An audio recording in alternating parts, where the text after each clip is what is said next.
माँ अस्पताल के एक बेड पर पड़ी थी।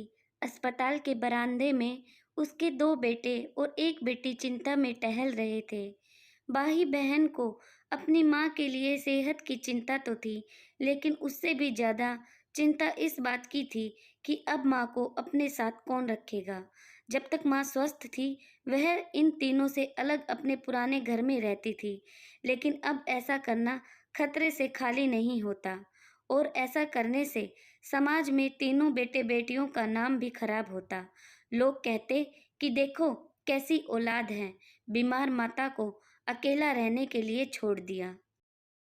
1 घंटे से बिना कोई बातचीत किए वह तीनों अपने विचारों में खोए हुए थे।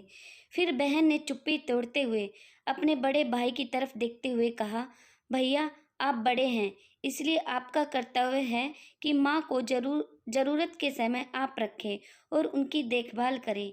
छोटी बहन की बात सुनकर बड़े भाई ने पहले अपनी पत्नी की ओर देखा और बोला, मैं इस बात से बिल्कुल इनकार नहीं करता कि बड़े होने के नाते मेरा माँ की देखभाल करने का कर्तव्य है, लेकिन तुम तो जानती ही हो कि मैं और तुम्हारी भाभी दोनों ही जॉब करते हैं। ऐसी हालत में माँ के साथ किसी न किसी को हर वक्त उनकी देखभाल करने के लिए उनके साथ रहना पड़ेगा, जो हमारे लिए बहुत मुश्किल हो जाएगा। बहन, तुम तो पूरा दिन घर पर ही रहती हो, तुम माँ को अपने साथ क्यों नहीं रखती? पैसों की चिंता मत करना, जो भी खर्चा आएगा मैं दे दूंगा। सुशील भैया, आप तो जानते ही हैं कि मैं माँ से कितना प्यार करती हूँ, लेकिन आप यह भी जानते हैं कि मेरे ससुराल वाले कैसे हैं। मैं यह बिल्कुल बर्दाश्त नहीं कर पाऊंगी कि कोई मेरी माँ और मेरे भैया को भला बुरा कहे, इसलिए अच्छा यही होगा कि माँ को अनिल भैया के यहाँ रखा जाए। बड़े भाई सुशील ने भी छोटे भाई अनिल के यहाँ माँ को रखने के लिए सहमति जताई। आप यह कैसी बात कर रहे हो? क्या आपने नहीं देखा कि माँ कभी भी मेरे घर 2 दिन से ज़्यादा रही ही नहीं है? उसका मेरे यहाँ मन लगता ही नहीं है, फिर कैसे वह इतने दिन मेरे घर रह पाएगी?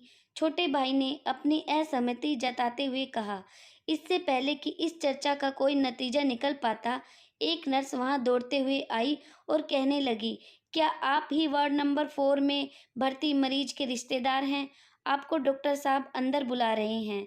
सभी घबरा गए और दौड़ते हुए डॉक्टर के पास पहुंचे।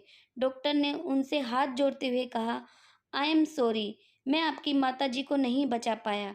डॉक्टर की इस खबर ने सबके चेहरे पर झूठी मूठी दुख की परत तो चढ़ा दी, लेकिन सभी के दिल में किसी कोने में इस बात की खुशी भी छुपी हुई थी कि अब उन्हें माँ को नहीं संभालना पड़ेगा और माँ की वजह से उन्हें परेशान नहीं होना पड़ेगा। दोस्तों, छोटी सी ये इमोशनल कहानी ही समाज का सत्य है। यहाँ लोग ऊपर से जो दिखते हैं वह अंदर से नहीं होते। जो माँ बाप अपने 4-4 बच्चों को बिना किसी शिकायत के बड़ी आसानी से संभाल पाते हैं, आगे चलकर ज़रूरत पड़ने पर यही 4 बच्चे मिलकर भी उन्हें नहीं संभाल पाते या नहीं संभालना चाहते। बच्चों को यह बात नहीं भूलनी चाहिए, जैसा वह बोएंगे वैसा ही तो काटेंगे। अगर आज वह अपने माँ बाप के साथ बुरा बर्ताव करते हैं, तो उन्हें याद रखना चाहिए कि उनके बच्चे भी बड़े होंगे और वह भी बूढ़े होंगे।